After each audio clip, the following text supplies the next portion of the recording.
يعني شيء يدمر الانسان تاع الصح. هذا بث مباشر استثنائي، لاني مانيش مقرر نعمل بث مباشر ليلة، لكن استفزني ما تكتبه جرائد الزريبه.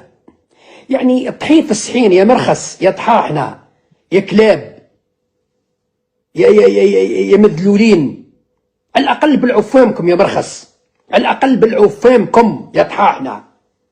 صحافه الزريبه، صحافه الخرشف. انا كيهضر على الاعلام الجزائري، كيهضر على الاعلام الجزائري اللي البارح كانوا كيحاولوا انهم زعما يسوقوا بانهم انتصروا، لكن نزلت عليهم الصاعقه اليوم. ودابا هو كيهضر على الاعلام ديال زريبه الجزائر. صحافه الطحين، على الاقل بالعفامكم. خسرنا المعركه، خسرناها نعم. لا الصين ولا روسيا استعملت حق الفيتو، يعني ما استعملوش حق الفيتو، امتنعوا عن التصويت. وش معناتها امتنعوا عن التصويت؟ معناتها فتحوا الطريق امام امريكا انها تفوت التقرير المقترح نتاعها ب 11 صوت.